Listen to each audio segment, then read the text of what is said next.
Hey, what's going on? Just want to do a long-term review on my InRack storage, and I'll show you guys how I built this thing. It's been a while. I think I've had it for a couple of years now, but I see reps come out with some of their own storage line, and that works great too. But if you want to save some money, kind of do it yourself, you have some options. What I really like about this setup here, and you don't have to go all out like this one is, but we use this storage system all the time. Every single day that we train, you're pulling something off the wall in here or using some part of it. And I'm really happy with how it turned out. I'll just talk about some of the benefits first and then kind of get into how I made it. But one of the best things that I like, my wife and I both like it, is the bumper plates are really easy to pull out. You just pull them out of here and they literally, well, you can pretty much roll them over to where you're doing your deadlifts, and putting them back in is the exact same thing. Goes in there. Ignore this plate here. This thing's an absolute piece of junk. This is from Amazon. I was going to do a video, show people what cheap equipment looks like, and this is an Amazon plate, bumper plate. It just bends right in half. Anyway, I'll probably do a video on that later, but it's pretty self-explanatory. Buy good quality plates like this thing. You're not bending. Fringe Sport 10s are super strong, but they don't have to be Fringe Sport. You can buy, just make sure it's a name brand that's something solid like Rogue or Rep, Fringe. Don't buy some stuff from Amazon, but it's another tangent. So what I've got done is I used 2 pull-up bars for the bottom rack to hold the plates. And then again, same thing, 2 pull-up bars here. You can see how those are attached. And these are the inch, I believe 1.25 inch ones, not the bigger ones. You can go either way, honestly. If I was to do it again, I'm not sure which one I would go with, but I just liked how those fit on there. And I think by going with the smaller bar, the plates actually kind of sit a little bit deeper down in there. So that's what I like about that. And then this shelf here is actually a part of, I can't remember if it's from Fringe, Titan, or Rep, but it's probably from Titan. I think probably out of their scratch and dent. It was just a shelf that I modified. I just cut this off, and probably a dumbbell shelf because it's got the lip on the back right here. And it's just basically sitting right on there. Works really well. And it just kind of notched it out in there. Yeah, it's dusty. It's a garage, so I work on cars in here. So yeah, it gets dusty, it gets dirty. It is what it is. And then these are just a couple plates. This piece here is from Rogue. And if you look on Rogue storage, you can buy one of those. And I just cut that shelf to match that perfectly.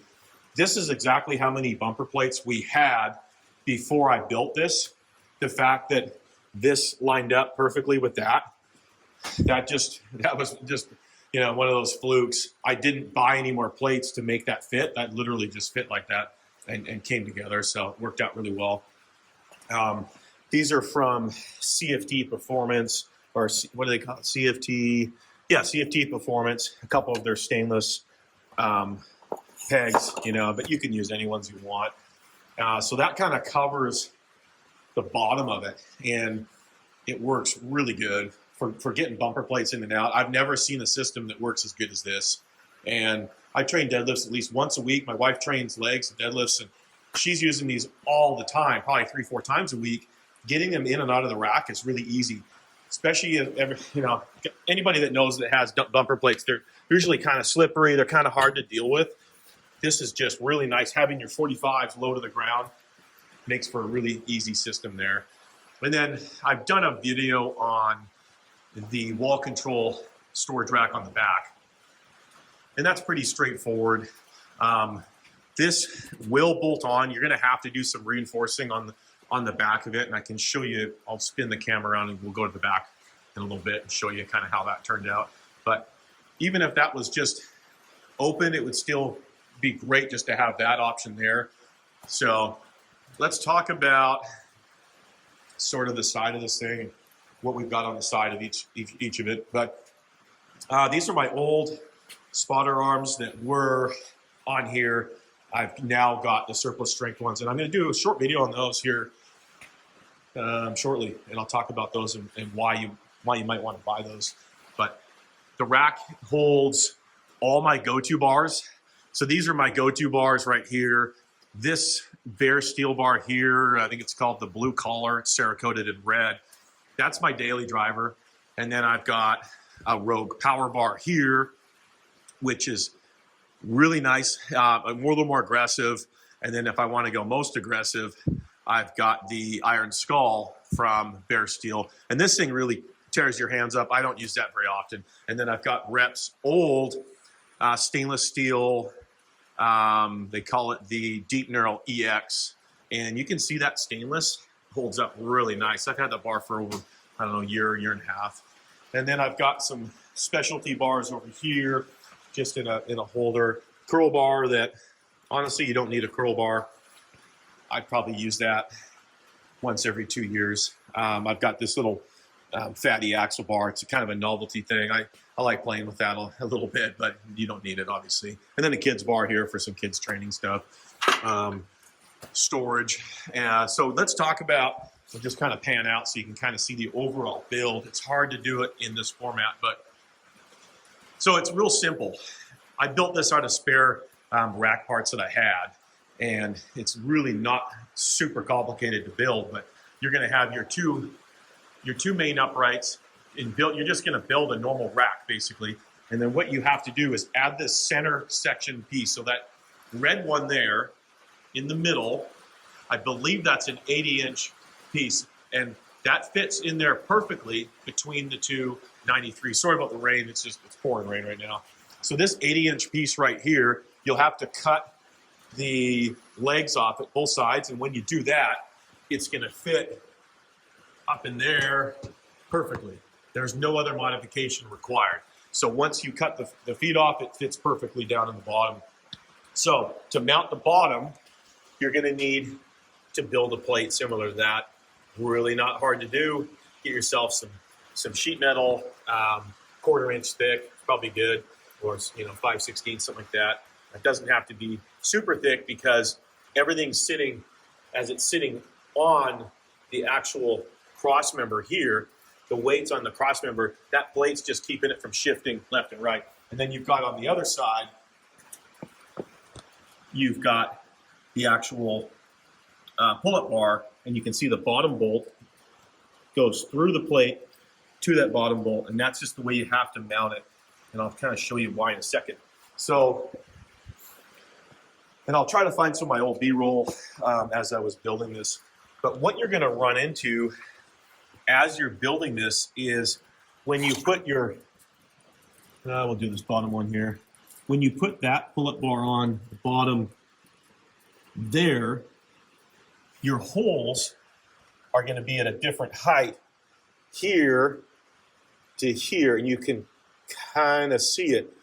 So that's what's going to be kind of a limiting factor. And that's one thing there is when you position this, make sure that you rotate it in a way that this hole and this hole are within about 1/8 of an inch of each other. So you can see that one's a little bit higher than this one, but it's within 1/8 of an inch. It's not going to make a difference because those plates don't care that those two pull-up bars aren't perfectly level. In fact, you want it slanted this way, so when you pull them out, it's a little bit easier. So that's what's going on with that.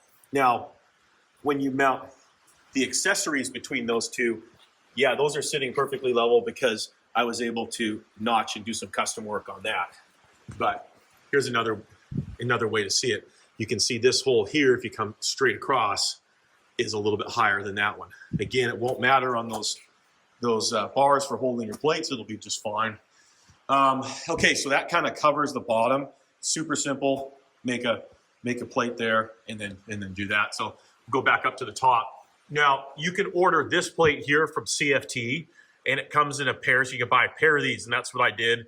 I order all his stuff just bare steel because to have it not Cerakoted, but have it powder coated costs a ton of money. And believe it or not, let's see if I can get the focus to go back to autofocus, but That there has not been powder coated, but you can see the finish turned out really, really nice. Get a little bit closer there. And that's just I use that matte black textured paint, and I really like how that turns out. You don't have to buy a million bolts. You can just literally have one bolt here and then a couple up there, and you'll be fine. I get these bolts locally at a hardware store for super cheap. I think I get them for like $3 a bolt or something. So yeah, the bolts don't cost me a ton of money. And then that's it. So that center post is in there. Now that allows you to build your 2 shelves, and you can build those shelves any way you want. I've added this up here. I got this off of Amazon, I believe, for $30, and then I modified it to fit and got that on there to just hold those 4 bars. And I've done the same thing over on this side for my wife's bars. So identical thing, same Amazon bar holder. And I use this one, not that I'm a big fan of Amazon, anything. It's just, that's the only one I could find that fit that space the right way. So I had to go with that. And so far it's worked really well. And then I've got a smaller one back there with 2 bars on it for the back side. And then this side's identical to the other side. And you can see how that's mounted onto that center post. So if you have a rack, all you have to do is buy 2 80-inch posts and a couple plates from CFT, maybe buy another plate for the bottom or build a plate, or you can build those top plates. It's really not hard to do once you get used to it. And there you go. Now you've got your 2 shelves. Yeah, and then if you want to add the wall control in, that's a whole nother thing. And I'll show you, oh, one more thing here.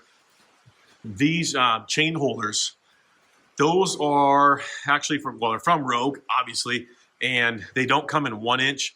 This is 5/8, and I had to drill that out to make that fit. And sure enough, it just fit the space perfect. And I honestly don't use chains very often. I've used them a handful of times. They're just cool. I geek out on equipment sometimes, and I bought some stuff or built some stuff that maybe I don't use a ton, but I can tell you this whole unit here gets used a lot. And I've got a bunch of, things on here. I got my Ghost J cups up here. That's for the Duffalo bar.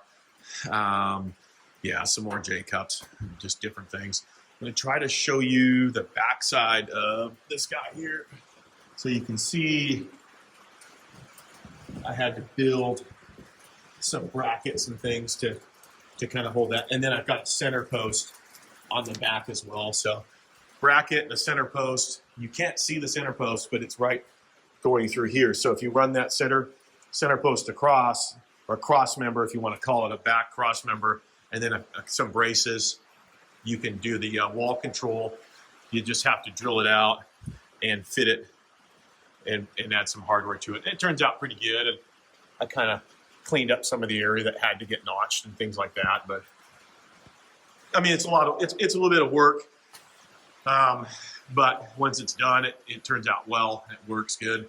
So yeah, sorry, things are kind of dirty and dusty and beat up, but that's the storage rack overview. I never really got to doing one of these videos on it, but I'm going to start doing a lot more long-term review stuff and just walking around the gym and telling you guys some stuff that you don't need to buy or stuff that you might want to be interested in. So I hope this video helped you for doing some custom rack things and storage stuff, and kind of show you what I did on this. It's not hard, just a little bit of time, build some metal, and you can build that really cheaply. If you don't go crazy with the bolts, this didn't cost me much.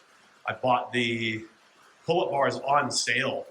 I mean, I think they were $80 each or something like that. So this whole storage setup doesn't cost very much money. This piece here is like the most expensive piece in it. I just couldn't say no to it because it's badass, and I like that piece for the Rogue stuff. But everything from Rogue is expensive. That's just the way it is. So there you go. Thanks for watching. If you got any questions, throw them in the comments. See you.